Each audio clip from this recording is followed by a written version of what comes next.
Hey guys, I'm back again.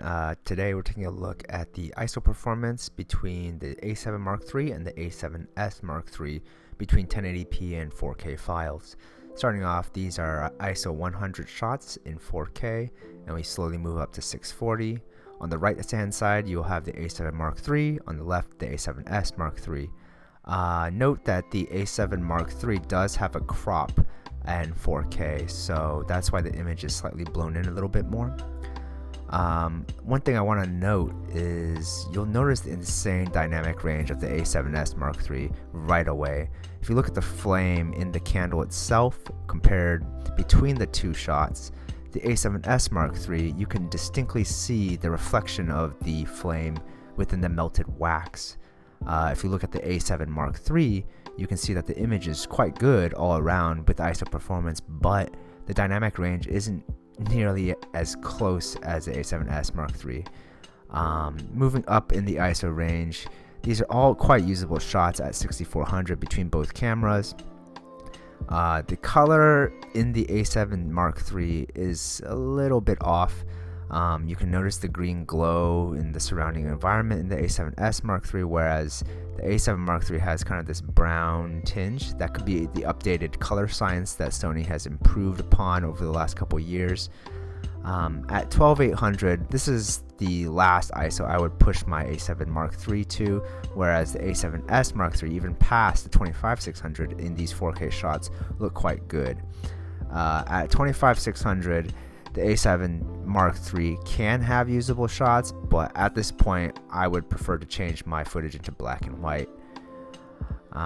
If you continue up to the 51200 range, you can see the 4K shots are actually quite similar in both. The A7 Mark III is kind of washed out, even though there's no picture profiles between the two shots. The A7S Mark III still retains that green glow, which is something that I attribute to the new color science. Continuing up at 102/400, this is the extended range of the A7 Mark III. The A7S Mark III is still quite usable, but you'll notice that the flame itself is quite blown out just because of the shot, the high ISO. Now, at 204/800, this is out of the usable range of the A7 Mark III. It just doesn't offer anything this high. The A7S Mark III still offers honestly, a usable shot at this size for 204/800. The noise is there though. I will provide an updated video with a zoom in so you guys can analyze the noise itself. At 409/600, again, you can see the grain, you can see the noise, but to be honest, 409/600 is insane. Now we're going to jump to the 1080p shots and take a look all over again. Again, both at ISO 640, you can see both shots are quite good. The A7 III again is blown in just because, actually it's not blown in. That's only in the 4K shots. These are 1080p. Again, I'm filming at 120p at 1/250th. Both cameras are shooting 8-bit. I try to get them as close as possible to get a good result from between. When we move up to ISO 1600, again, both cameras are quite usable. You do notice that the A7 Mark III is a little bit brighter where the flame is, and that's just consistent as you move up to the ISO range. At 3200, again, still quite usable. I use 3200 all the time. Honestly, I set my range on my A7 III to max out around 12800, which is what it comes from the factory at. At 6400, again, both shots very, very usable for these 1080p shots. The flame in the A7 Mark III is starting to get blown out, as you can see. You still retain the glass rim, the detail on the A7S Mark III. At 12800, the A7 Mark III is completely blown out where the light is. You start to lose detail in the melted wax and the reflection off that melted wax, and that's very, very key to notice in between as you move up through the ISO range.